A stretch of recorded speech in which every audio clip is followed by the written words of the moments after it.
China acaba de hacer algo que cambiará el panorama económico mundial para siempre. Y si no prestan atención a lo que sucede ahora mismo, un día podrían preguntarse cómo llegamos a un mundo completamente diferente sin que nadie se lo explicara claramente. Hablamos de una decisión que Estados Unidos había observado con preocupación durante décadas, una medida que los estrategas de Washington anticiparon durante años y que China finalmente llevó a cabo. Vendió bonos del Tesoro estadounidense en grandes cantidades. Sé que para muchos de ustedes esto puede sonar a lenguaje financiero aburrido, como algo que solo importa a los banqueros de Wall Street o a los funcionarios del Departamento del Tesoro. Pero seamos totalmente claros. Lo que acaba de ocurrir es mucho más importante que cualquier elección reciente, cualquier discurso político o cualquier titular de periódico que hayan visto en los últimos meses. Se trata de un cambio importante en los cimientos del poder económico mundial y sus efectos influirán en su vida, su trabajo, sus ahorros y su futuro, ya sea que decidan seguirlo o no. Permítanme explicarles exactamente qué significa esto y por qué deberían prestar mucha atención. Durante más de 50 años, desde que Richard Nixon puso fin al patrón oro en 1971, Estados Unidos ha operado bajo un sistema que yo y muchos otros economistas críticos hemos llamado el privilegio exorbitante del dólar. Este no es un sistema equilibrado ni se basa exclusivamente en el mérito. Es un sistema construido sobre una enorme ventaja estructural que permite a Estados Unidos vivir mucho más allá de sus posibilidades, mientras que gran parte del resto del mundo soporta una parte significativa del costo. Así es como funciona. Estados Unidos imprime dólares. Esos dólares son aceptados globalmente como moneda de reserva mundial. Esto significa que todos los países necesitan dólares para comerciar entre sí, comprar petróleo, acumular reservas y protegerse durante las crisis. Y como el mundo necesita dólares, Estados Unidos puede emitir esta moneda sin enfrentar consecuencias inmediatas y obvias. Es como tener una impresora de billetes en el sótano, mientras todos tus vecinos aceptan ese dinero como pago válido. No importa cuánto imprimas, no importa lo descuidado que seas con tus finanzas personales, siempre puedes crear más dinero y alguien lo aceptará, porque todos dependemos de ese sistema. Ahora imaginen que un día su vecino más importante, el que tiene el negocio más exitoso de la zona, el que lleva décadas aceptando su dinero impreso, de repente dice, ¿saben qué? Ya no quiero su dinero, voy a usar otra cosa, usaré oro, usaré mi propia moneda, comerciaré directamente con otros vecinos sin pasar por ustedes. Eso es esencialmente lo que acaba de hacer China. Y las implicaciones son realmente enormes. Pero para comprender realmente por qué esto importa tanto, necesitamos profundizar en cómo funciona este sistema y por qué no es sostenible en el tiempo. He dedicado décadas a estudiar el capitalismo, sus crisis y sus contradicciones internas, y puedo decirles que el sistema actual del dólar como moneda de reserva mundial es una de las mayores distorsiones económicas de la historia moderna. Permite a Estados Unidos, un país que representa menos del 5% de la población mundial, consumir cerca del 25% de los recursos del planeta. ¿Cómo es posible?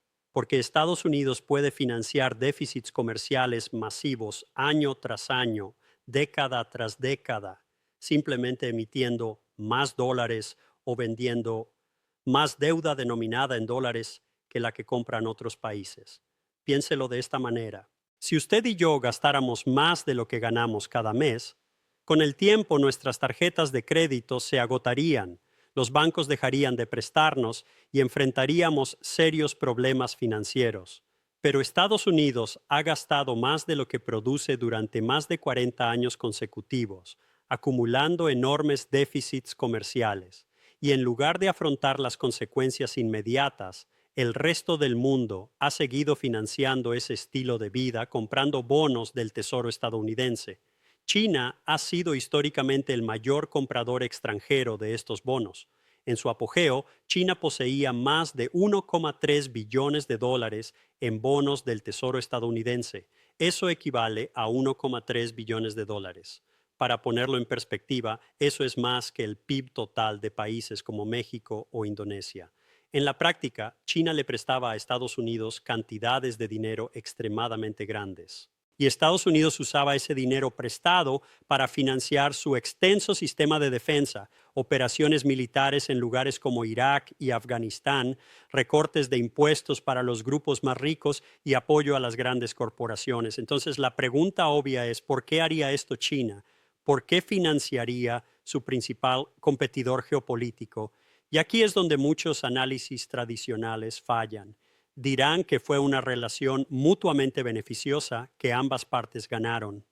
Estados Unidos recibió financiamiento barato para sus déficits. China obtuvo acceso a un enorme mercado para sus exportaciones. Los trabajadores chinos produjeron bienes que los consumidores estadounidenses compraron con dinero prestado y ese dinero fluyó de regreso a China en forma de dólares que el gobierno chino invirtió en bonos del tesoro. Un ciclo aparentemente positivo, dicen, pero esa explicación esconde una dinámica de poder crucial. China no tenía muchas alternativas reales. Cuando un país tiene superávits comerciales muy grandes con Estados Unidos, acumula dólares y esos dólares deben colocarse en algún lugar. No se puede simplemente dejarlos inactivos, hay que invertirlos. Y durante décadas, la opción más grande, más líquida y aparentemente más segura fueron los bonos del Tesoro estadounidense.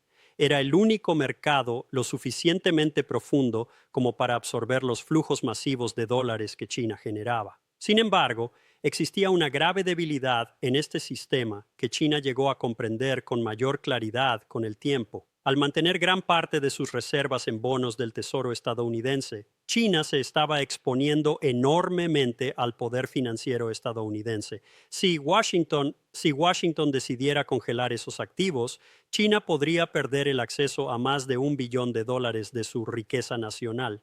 Si Washington decidiera emitir grandes cantidades de nuevos dólares mediante políticas monetarias expansivas, el valor real de las tenencias chinas disminuiría.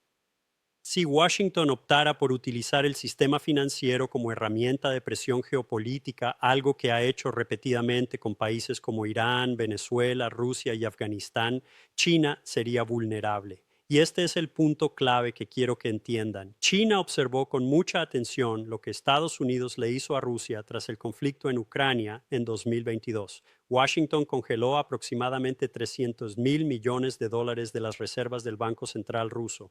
Rusia, releí eso. Estados Unidos y sus aliados tomaron el control de $300,000 millones en reservas de divisas de otro país. Independientemente de lo que se piense sobre Rusia o la guerra en Ucrania, este fue un momento decisivo en la historia financiera mundial. Demostró sin lugar a dudas que los activos en dólares, incluso las reservas de los bancos centrales, que se supone deben estar protegidas dentro del sistema financiero internacional, pueden congelarse, retenerse y utilizarse como herramienta de presión si un país desafía los intereses de Estados Unidos. Ahora, pónganse en la posición de los estrategas de Pekín. Poseen hasta hace poco $800,000 millones, más de $1 billón en bonos del Tesoro estadounidense.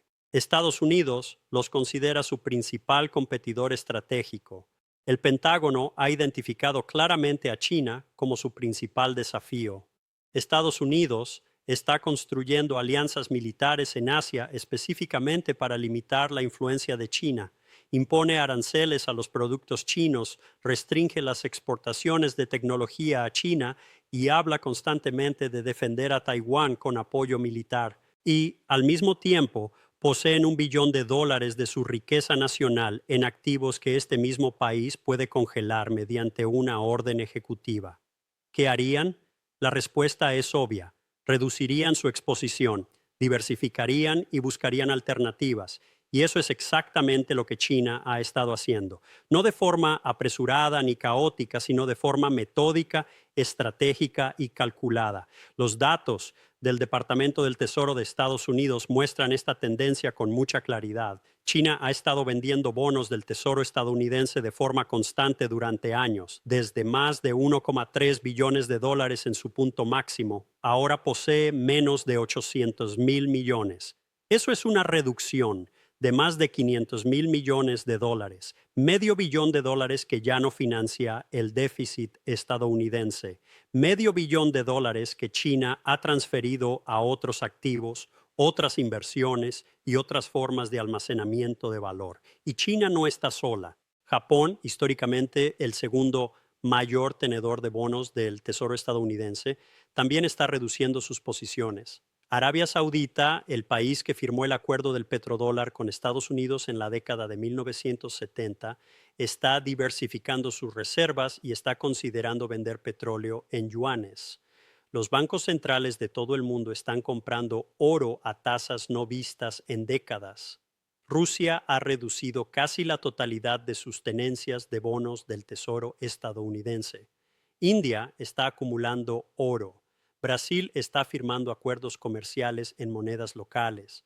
Todo el sistema que mantenía al dólar en el centro del comercio global se está debilitando lentamente. Y la mayoría de la gente ni siquiera se da cuenta porque los grandes medios de comunicación están demasiado ocupados hablando de lo que algún político publicó en línea o del último escándalo de famosos. Ahora bien, permítanme anticipar el argumento de los defensores del sistema actual. Dirán, Richard, esto no importa. Estados Unidos siempre encontrará compradores para sus bonos. El dólar es demasiado grande como para perder su posición. No hay una alternativa real. China se perjudicaría si vendiera todos sus bonos, ya que esto perjudicaría el valor de sus propias tenencias. A primera vista, estos argumentos pueden parecer convincentes, pero se desmoronan incluso con un análisis moderado. En primer lugar, la afirmación de que no hay alternativa al dólar era cierta hace 20 años. Ya no lo es. China ha construido sistemáticamente alternativas al sistema dominado por el dólar.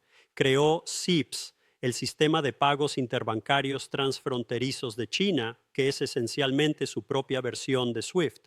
SWIFT es el sistema que mueve dinero internacionalmente y Estados Unidos tiene una fuerte influencia sobre él y lo ha utilizado como herramienta para aplicar sanciones a otros países. Con CIPS, China puede mover dinero internacionalmente sin depender de sistemas que Washington pueda supervisar o controlar directamente. China también ha promovido activamente el uso del yuan en el comercio internacional, tiene acuerdos de swap de divisas con docenas de países y está estableciendo centros de compensación de yuanes en las principales ciudades del mundo. Cada vez valora más su comercio exterior en yuanes en lugar de dólares. Y quizás lo más importante, respalda todo esto con oro. China ha sido uno de los mayores compradores de oro del mundo durante años. No publica cifras exactas y esto es intencional desde un punto de vista estratégico, pero todas las estimaciones sugieren que ha acumulado miles de toneladas de oro. ¿Por qué oro? Porque el oro tiene una propiedad que los bonos del Tesoro estadounidense no tienen. No se puede congelar, no se puede sancionar y no se puede crear a voluntad. Es una riqueza tangible real que existe independientemente de las decisiones de cualquier gobierno. Si mañana Estados Unidos congelara todos los activos chinos en dólares, ese oro aún conservaría su valor. Es la forma definitiva de protección contra el poder financiero estadounidense. En segundo lugar, el argumento de que China se perjudicaría vendiendo sus bonos confunde las tácticas a corto plazo con la estrategia a largo plazo. Sí, si China se deshiciera de todos sus bonos a la vez, los precios caerían y el valor de sus propias tenencias se reduciría. Sería como intentar vender 100.000 acciones de una empresa al mismo tiempo. Inundaría el mercado y el precio colapsaría. Pero eso no es lo que está haciendo China. Está vendiendo de forma gradual y constante durante muchos años. Está reduciendo la exposición sin generar pánico en el mercado. Es la diferencia entre salir corriendo de un edificio en llamas en medio del caos y evacuar de forma ordenada. Se obtiene el mismo resultado al salir, pero con muchos menos daños. Y aquí está la verdad más profunda que muchos defensores del dólar prefieren no reconocer. China puede permitirse aceptar algunas pérdidas en sus tenencias de bonos del Tesoro si eso significa evitar una trampa estratégica mucho mayor. Piénselo así. Si tiene $1 millón invertido en algo que cree que eventualmente perderá valor, ¿preferiría venderlo ahora por $800,000 o esperar y arriesgarse a perder mucho más después? China está haciendo el cálculo estratégico de que es mejor aceptar pérdidas controladas ahora que permanecer completamente expuesto en el futuro.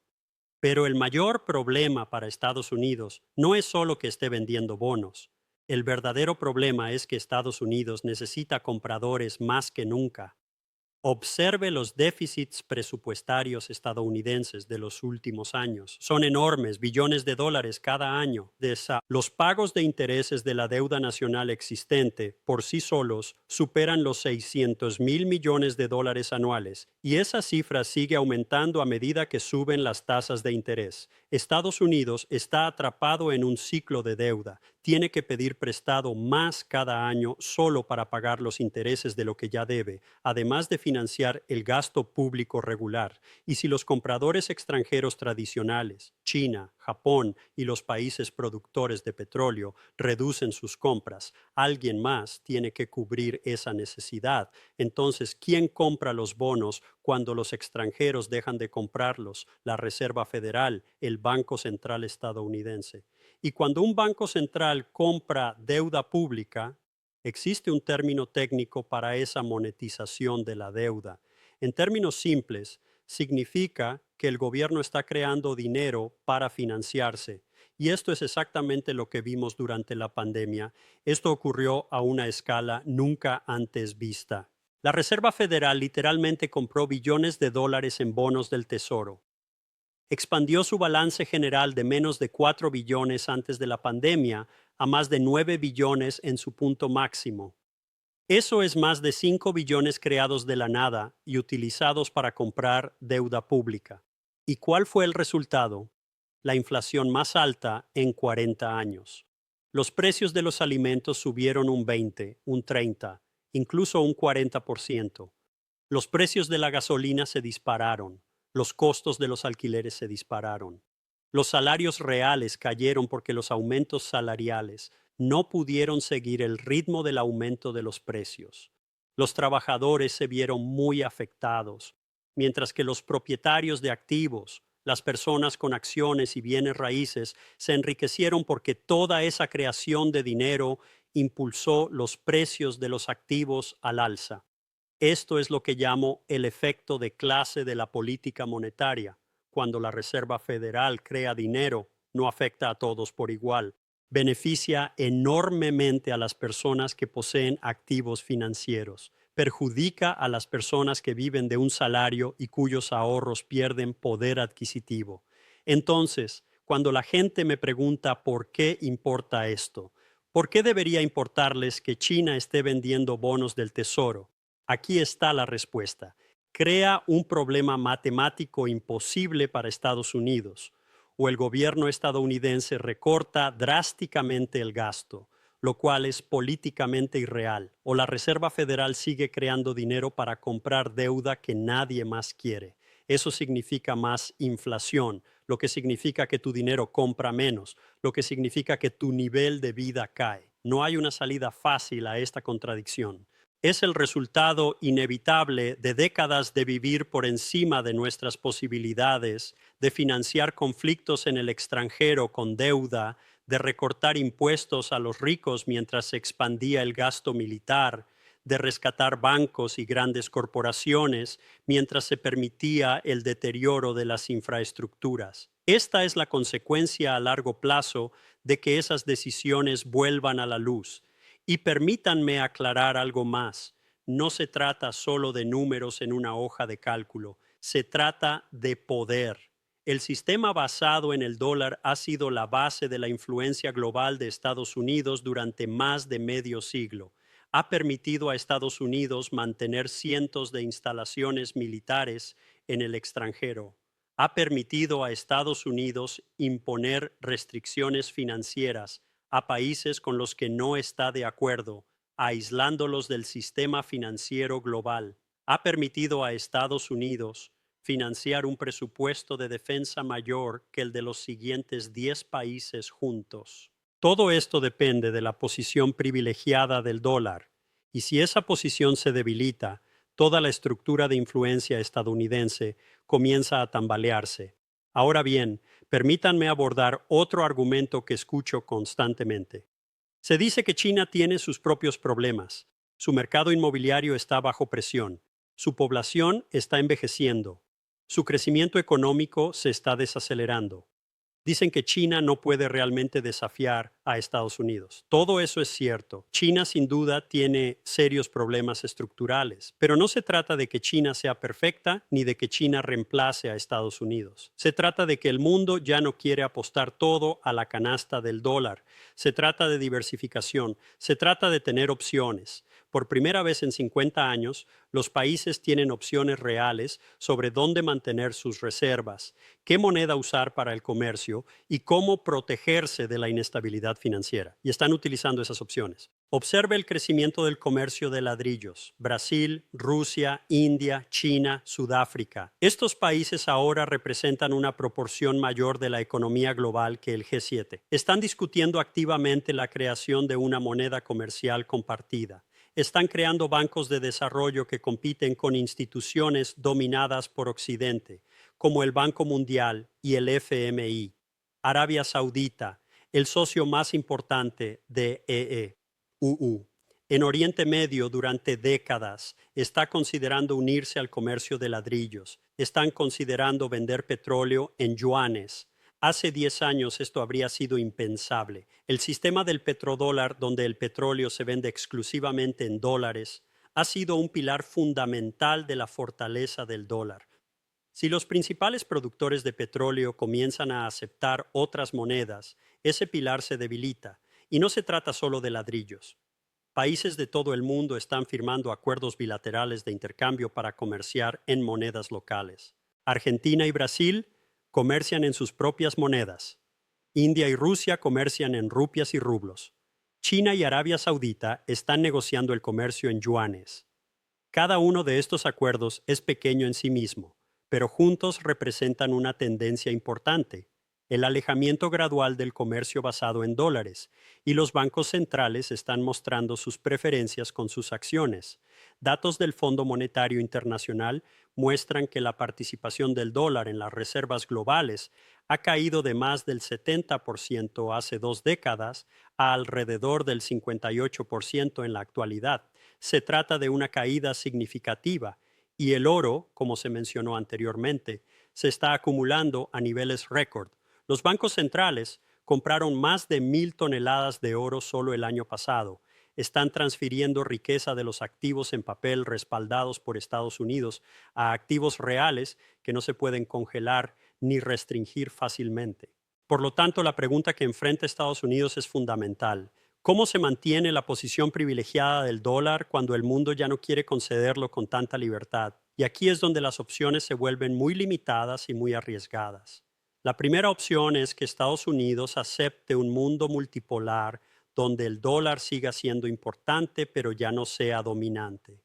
Esto requeriría humildad, requeriría reformar las instituciones financieras internacionales para dar más influencia a los países en desarrollo. Requeriría aceptar límites al poder estadounidense. Basándose en la historia y la política actual, esto parece muy improbable. Los líderes estadounidenses no están dispuestos a renunciar voluntariamente a esta ventaja. La segunda opción es que Estados Unidos intente obligar al mundo a seguir usando el dólar mediante presión. Más sanciones, más presión sobre los socios, posiblemente incluso acciones directas para controlar recursos estratégicos o rutas comerciales. Esto es peligroso porque convierte una transición económica en una confrontación geopolítica y, honestamente, basándose en la historia reciente en lugares como Irak, Afganistán y Libia, esta es una opción que los líderes estadounidenses considerarían seriamente. La tercera opción es que Estados Unidos se mantenga en su rumbo actual, generando más dinero para financiar déficits, acumulando más deuda y finalmente enfrentando una crisis fiscal donde los mercados de bonos se paralicen, las tasas de interés se disparen y la economía caiga en una profunda recesión. Este es el escenario de aterrizaje forzoso y cada año que pasa sin una reforma seria lo hace más probable. La cuarta opción, y creo que la más probable, es una fragmentación gradual. El sistema global se divide en bloques monetarios.